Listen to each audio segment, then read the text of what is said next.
Congress party कभी भी अखंड भारत के पक्ष में नहीं थी। बार बार कहते हैं कि जाकर के अरे नोआखाली में आप चले जाते हैं जहां पर कत्लेआम हुआ है, पाकिस्तान क्यों नहीं गांधी गए थे? ये पूछ सकता है ये देश कि जहां प्रेरणा मिली कहां से विभाजन विभीषिका दिवस मनाने की? भारतीय जनता पार्टी वाले 14 तारीख को जब बिरयानी खा के हमारे मोदी जी वहां से आए, जवाब दे, मोदी जी वहां से आए बिरयानी खा करके और वहां से ले आए विभाजन विभीषिका दिवस। और इसको आप फैक्ट को चेक कर लीजिए कि जब मोदी जी पाकिस्तान से बिरयानी खा करके आए थे उसके बाद इन्होंने विभाजन विभीषिका दिवस मनाया। उससे पहले बनाया ही एक अंग्रेज एओयू में है, असली अंग्रेज के दलाल जो है जिसको कांग्रेस ने बनाया वो बात कर रहे हैं भैया। सेक्रेटरी में आप सभी का स्वागत है। आज की वीडियो होने वाली बहुत ही शानदार। आज की इस वीडियो में हम देखेंगे कैसे बीजेपी के प्रवक्ता प्रदीप भंडारी और कांग्रेस के प्रवक्ता सुरेंद्र राजपूत के बीच में है। इनका साथ दिया है, जमकर साथ दिया संगीत रागी और ऑडियंस ने। चलिए शुरू करेंगे आज का डिबेट वीडियो। और डिबेट का जो विषय है वो है भारत और पाकिस्तान के बंटवारे को लेकर के। जी हाँ फ्रेंड्स, आपसे एक अनुरोध, अगर आपने मेरे चैनल को अभी तक सब्सक्राइब नहीं करा है तो सब्सक्राइब कर लीजिए, जिससे कि आने वाले वीडियो के नोटिफिकेशन आपको समय रहते मिल सके। चलिए शुरू करते हैं आज का डिबेट वीडियो। युवा पीढ़ी है, इनको सच्चाई तो जानना चाहिए। जिस वक्त इस देश का जन्म हुआ, कौन जिम्मेदार था उस बंटवारे के? बात तो सही कही अंजना जी इन्होंने कि युवाओं को जानना बहुत जरूरी है। युवाओं को जानना तो ये भी जरूरी है कि स्वतंत्रता आंदोलन में कौन था और स्वतंत्रता आंदोलन में अंग्रेजों की चाटुकारिता और अंग्रेजों की दलाली कौन कर रहा था। तो स्वतंत्रता आंदोलन में कांग्रेस वाले देश को आजाद कराने की बात कर रहे थे और जनसंघ वाले, हिंदू महासभा वाले और राष्ट्रीय स्वयंसेवक संघ जो है अंग्रेजों की दलाली कर रहे थे, चाटुकारी कर रहे थे और मुखबिरी कर रहे थे। जो लोग जिन्ना को अपना नेता मानते थे अंजना जी, जिन्ना को, जिस भारतीय जनता पार्टी अपना नेता मानती है, जो जनसंघ जो जिन्ना को नेता मानती है, जो राष्ट्रीय स्वयंसेवक संघ आरएसएस जिन्ना को अपना नेता मानता है, जिन्ना को नेता मानने वाले लोग कांग्रेस को सीख न दें। एक बात। दूसरी बात, एक फैक्ट बहुत जरूरी है बच्चों आपको जानना। ये लोग तो विरोध में थे, मान लीजिए बंटवारे के, विभाजन की विभीषिका हुई थी और 15 तारीख को जो हमारी कैबिनेट बनी थी उसमें इनके पितृ पुरुष श्यामा प्रसाद मुखर्जी मंत्री थे। मंत्री क्यों बने थे भाई? अगर आप दुखी थे, आप अगर विभाजन के विरोध में थे, क्यों मंत्री बने थे जवाहरलाल नेहरू के साथ में? ये जो है, इनको प्रेरणा मिली कहां से विभाजन विभीषिका दिवस मनाने की? भारतीय जनता पार्टी वाले 14 तारीख को जब बिरयानी खा के हमारे मोदी जी वहां से आए, जवाब दे, मोदी जी वहां से आए बिरयानी खा करके और वहां से ले आए विभाजन विभीषिका दिवस। और इसको आप फैक्ट को चेक कर लीजिए कि जब मोदी जी पाकिस्तान से बिरयानी खा करके आए थे उसके बाद इन्होंने विभाजन विभीषिका दिवस मनाया, उससे पहले तो नहीं मनाया। इन्हें किसी ना किसी रूप में अपने पितृ पुरुष जिन्ना को याद करना है। जिन्ना को याद करने के लिए आप बंटवारा दिवस मना रहे हैं। वाह जी सुरेंद्र, छोटा सा जवाब फिर अन्य मेहमान। कांग्रेस पार्टी को बनाया ही एक अंग्रेज एओयू में है, असली अंग्रेज के दलाल जो है जिसको कांग्रेस ने बनाया वो बात कर रहे हैं भैया। गूगल करिए किसने कांग्रेस पार्टी को बनाया। एक ब्रिटिशर एओयू ने कांग्रेस पार्टी को बनाया। दूसरी फेक न्यूज, वीर सावरकर कभी जनसंघ का हिस्सा ही नहीं थे, वीर सावरकर को कोट कर रहे हैं। तीसरी बड़ी बात भैया, 2019 में सर्जिकल स्ट्राइक हुई थी, ये 2022 से बनना शुरू हुआ है। क्या बात कर रहे हैं? इतना पाकिस्तान की तरफदारी करने लग गए, पोस्टर बॉय बन गए कि यही नहीं पता सर्जिकल स्ट्राइक कब हुई और कब पार्टीशन विभीषिका दिवस की बात हुई। मैं बड़ी बात कहूंगा, क्या हिंदू, सिख और माइनॉरिटीज पीड़ित नहीं थे? क्या उनके साथ में धार्मिक रूप से प्रताड़ना नहीं हुई थी? क्या ये हमको जानने का अधिकार नहीं है? ये हमको जानने का अधिकार है। सवाल ये है कि कांग्रेस पार्टी जो अफजल गुरु वाले कन्हैया कुमार के साथ में खड़े हो जाती है जेएनयू के अंदर, वहां उस दिवस को उनको बनाने के लिए तैयारी है। अफजल तेरे कातिल शर्मिंदा होंगे, एक आतंकवादी। परंतु आतिशन के पहले पार्टीशन की बात करना इनके लिए नहीं है। क्यों? क्योंकि पीड़ित हिंदू और सिख और माइनॉरिटीज थे, जिससे इनकी वोट बैंक की राजनीति खराब होती है। जवाब वो कह रहे हैं कि आप सच से कब तक भागेंगे? ये बच्चे इतिहास क्यों ना जाने? बिल्कुल, बच्चे ये इतिहास जाने, नोआखाली का भी इतिहास जाने। जब वहां हिंदू मुसलमान दंगे हो रहे थे बच्चों, तो महात्मा गांधी वहां पर दंगे शांत कराने जा रहे थे। ना सावरकर गए, ना श्यामा प्रसाद मुखर्जी गए, ना बलराज मधोक गए, अटल जी की तो गिनती नहीं थी, और ना क्या नाम दीनदयाल उपाध्याय गए। हम तो शांत कराने वाले लोग हैं, आग लगाने वाले लोग हैं। अगर ये बात सच है कि इतिहास को भुलाकर कोई भी देश आगे नहीं बढ़ सकता, कोई व्यक्ति नहीं बढ़ सकता आगे, आपको अपने इतिहास को समझना जानना चाहिए। लेकिन 2025 में इसका रेलेवेंस क्या है, ये युवा पूछेंगे तो क्या बताइएगा? देखिए अंजना जी, जो समाज अपने इतिहास को छोड़ देता है, इतिहास बार बार फिर दोहराता है। ये मत भूलिए कि मुस्लिम तुष्टीकरण वो चीज थी, और ये मैं पंडित जवाहरलाल नेहरू को ही कोट कर रहा हूँ। वॉल्यूम 10 इंडियन मुस्लिम्स है, जो सिप्रा पब्लिकेशन से पब्लिश हुआ है, जिसमें नेहरू खुद गांधी जी को पत्र लिख करके कह रहे हैं कि जिन्ना का डिमांड जो है वो सुरसा की तरह बढ़ रहा है। एक डिमांड मानते हैं, फिर दूसरा रखता है, फिर तीसरा रखता है, और हम मानते ही जा रहे हैं। मुस्लिम तुष्टीकरण के कारण इस देश का विभाजन हुआ और मुस्लिम तुष्टीकरण को फिर से विभाजन के बावजूद भी कांग्रेस पार्टी ने जिंदा रखा इस देश में। इसलिए आज की पीढ़ी को यह जानना आवश्यक है कि मुस्लिम तुष्टीकरण कितना खतरनाक है। 23% मुसलमानों के लिए कांग्रेस पार्टी ने 35% उस समय जमीन दे दी थी। आपको जानना चाहिए, यह आज की पीढ़ी को जरूर जानना चाहिए कि 15 अगस्त 1947 को भारत का विभाजन हुआ है, 14 अगस्त को पाकिस्तान बनता है और बाउंड्री जो पंजाब के अंदर पाकिस्तान से हमारी जो डिसाइड होती है उसका निर्णय किस दिन होता है मालूम है? 17 अगस्त 1947 को। यानी विभाजन सत्ता के लिए नेहरू ने साइन कौन किया था विभाजन के दस्तावेज पे? सावरकर साइन करने गए थे, हिंदू महासभा साइन करने गया था, श्यामा प्रसाद मुखर्जी साइन करने गए थे, राष्ट्रीय स्वयंसेवक साइन कर, मुस्लिम लीग ने उस विभाजन के दस्तावेज पर हस्ताक्षर किए, नेहरू ने उस विभाजन के दस्तावेज पर हस्ताक्षर किए, कांग्रेस पार्टी और मुस्लिम लीग इसके जिम्मेदार थी। और टू नेशन थियरी 1887 और 1886 सर सैयद ने शुरू किया था। सावरकर के नाम पर ये थोपते हैं। सावरकर ने जिस दिन ये छपा था उसके 2 ही दिन बाद प्रेस कॉन्फ्रेंस करके कहा था हम अखंड भारत के लिए है। क्विट इंडिया मूवमेंट के साथ इसलिए नहीं जनसंघ खड़ा हुआ था कि 1 मई 1940 को गांधी ने कहा था इस देश में मुस्लिम राष्ट्र में पसंद है, ब्रिटिश शासन चला जाए तो चला जाए। ऐसे के साथ न अंबेडकर खड़े थे न हिंदू महासभा। और एक बात और मैं जोड़ देना चाहता हूं, कांग्रेस पार्टी कभी भी अखंड भारत के पक्ष में नहीं थी। बार बार कहते हैं कि जाकर के अरे नोआखाली में आप चले जाते हैं जहां पर कत्लेआम हो रहा है, पाकिस्तान क्यों नहीं गांधी गए थे? ये पूछ सकता है ये देश कि जहां हिंदुओं का कत्लेआम मचा हुआ था वहां पर उसको बचाने के लिए कौन पार्टी खड़ी थी? सारे ये कांग्रेसी भाग गए थे झोला चाट। वहां कौन हिंदुओं की सुरक्षा कर रहा था? आर्य समाज, हिंदू महासभा, राष्ट्रीय स्वयंसेवक संघ, ये लोग हिंदुओं की सुरक्षा में लगे हुए थे।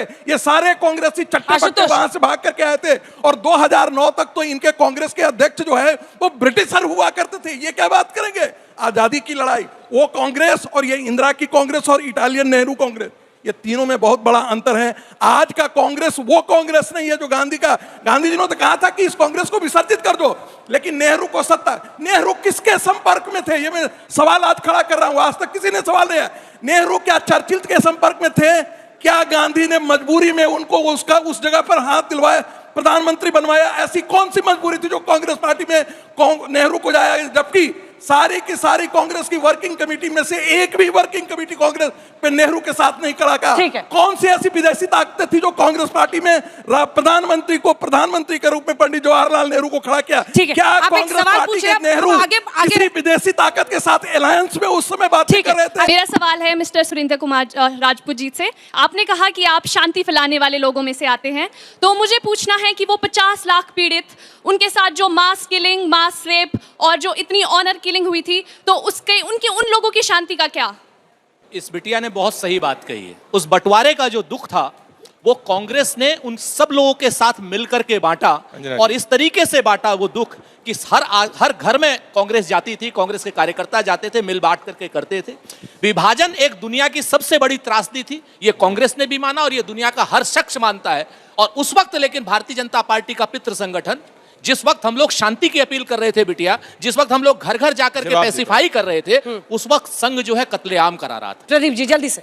ये इतने बड़े झूठे, ये महात्मा गांधी जी की ओरिजिनल पिक्चर 1944 की आरएसएस के कार्यकर्ताओं के साथ में रिहैबिलिटेशन एफर्ट के अंदर, ये देखिए मैं ओरिजिनल फोटो लेके आया उस वक्त की। ये झूठे यहाँ पकड़े गए। दूसरी बात अब मैं बताना चाहता हूँ, बाबा साहेब अंबेडकर के एग्जैक्ट वर्ड्स को कोट करूंगा।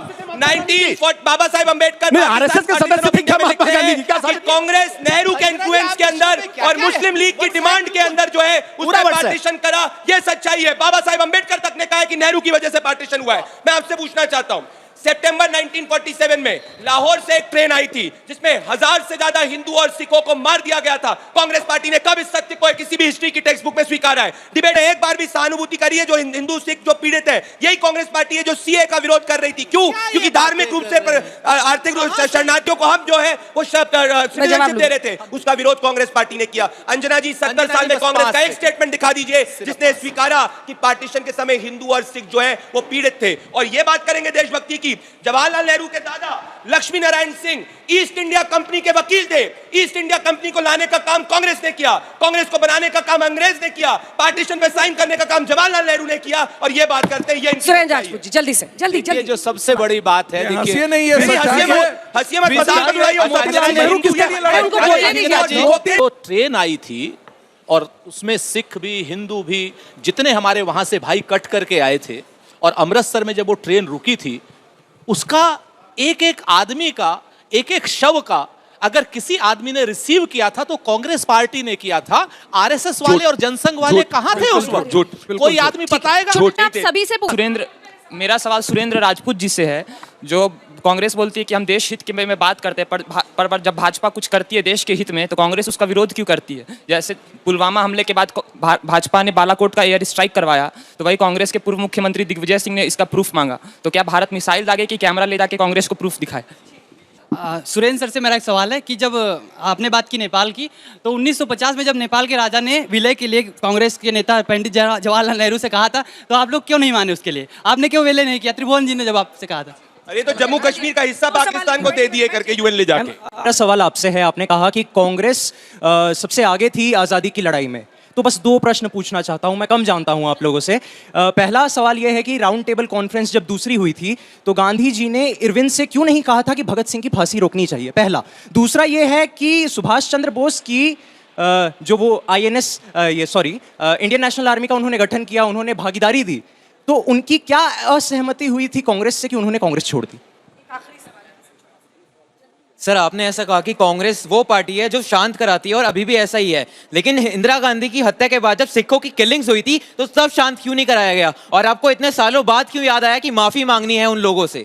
बालाकोट एयर स्ट्राइक का कांग्रेस ने समर्थन किया था, ऑपरेशन सिंदूर का कांग्रेस ने समर्थन किया था, कोई विरोध नहीं किया। सबसे बड़ी बात है, नंबर 1 नहीं किया। अब हमें बोल लेने दीजिए। अरे उनको बोलने दीजिए प्लीज, मैं आपसे रिक्वेस्ट कर रही हूं। लेट हिम कंप्लीट, बोलिए। दूसरी बात इन्होंने कही कि नेहरू जी के बारे में कि भाई नेपाल नरेश ने कहा था कि भारत में विलय कर लो। ये सवाल व्हाट्सएप यूनिवर्सिटी का है, इस सवाल की रेलिवेंस नहीं है कोई, कभी नहीं उन्होंने कहा था। एक पर्टिकुलर वहां पे राजद्रोह हुआ था जिसमें उन्होंने उनकी नेहरू जी की मदद मांगी थी और हिंदुस्तान ने, नेहरू जी ने उनकी मदद की थी। आजादी की लड़ाई हम लड़े, हमने तो पूरी जिम्मेवारी ली। हमने तो भगत सिंह जी को भी वकील दिया, हमने तो चंद्रशेखर आजाद को भी, जवाहरलाल नेहरू जी कैश की मदद करते थे, ऐतिहासिक सत्य है उसमें। और मैं आपको बता दूं, जिस समय भगत सिंह जी को फांसी होने की बात थी, भगत सिंह जी के पिताजी स्वयं नहीं, भगत सिंह जी के पिताजी ने स्वयं एक मर्सी अपील डाली थी जिसको कि भगत सिंह ने रिजेक्ट कर दिया था। विभाजन में लोगों के साथ जो ये व्यथा घटी, उस पर उस बच्ची का सवाल था, उस बच्चे का था, हमने बेटर क्यों नहीं मैनेज किया? मैंने तो, हाँ, फिर से मैं आपको बता देता हूं, हमने बेटर, चूंकि हमारा है, हमारी सरकार थी, तो जिम्मेवार हम थे। अगर हमने अच्छे काम किए थे तो कुछ असफलताएं भी हमारे सर पर आएंगी। मैं आपको बताऊं, सेना, उस वक्त की सेना, अंजना जी, उस वक्त की सेना ने और कांग्रेस के सेवा दल ने लेकर के जिस तरीके की क्या नाम लोगों की मदद की थी और जिस तरीके से विभीषिका में मदद की थी, वो अपने आप में अतुलनीय है, उसको पढ़ना चाहिए। बाकी आशुतोष जी, प्रदीप जी ये पूछा कि आपको 2047 में विकसित भारत बनाना है, आप 1947 में ले जा रहे हैं। बिल्कुल, परंतु हमको थोड़ी पता था कि हम जब विभाजन विभीषिका दिवस बनाएंगे तो कांग्रेस पार्टी उसका भी विरोध करेगी। ये तो अपने तुष्टीकरण के नाम पे हर चीज में राजनीति करते हैं। आपने बिल्कुल सही कहा, मैंने आपके बीच में इंटरप्ट नहीं किया था। अंजना जी विभाजन विभीषिका वो बीच में बोल रहे हैं। जवाहरलाल नेहरू क्या कर रहे थे? जम्मू कश्मीर का मसला लेके यूनाइटेड नेशंस में जवाहरलाल नेहरू गए, ये जवाहरलाल नेहरू कर रहे थे। अब सुनिए, इन्होंने बोला कि आरएसएस ने कोई रोल नहीं प्ले किया था। सरदार पटेल अपना लेटर लिखते 1948 में गुरुजी गोलवलकर को कि भाई इतनी ज्यादा अनप्रेसिडेंटेड कैलामिटी हुई थी पार्टीशन के समय, आरएसएस के वर्कर्स आगे आए और हिंदुओं और सिखों की मदद करी, ना कि कांग्रेस सेवा दल ने। कैसी लगी आपको आज की यह वीडियो? देखा आपने यहाँ पर ऑडियंस ने किस तरीके से सुरेंद्र राजपूत से सवाल किया और उनके सवालों के जवाब ना दे पाए और किस तरीके से बात को घुमाने लगे। आपको ये वीडियो कैसी लगी आप कमेंट सेक्शन में बता सकते हैं। इसी तरीके की वीडियो को देखने के लिए मेरे चैनल को सब्सक्राइब कर लीजिएगा। मिलते हैं इसी तरीके की वीडियो के साथ, फिर मुलाकात होगी। तब तक के लिए जय हिंद।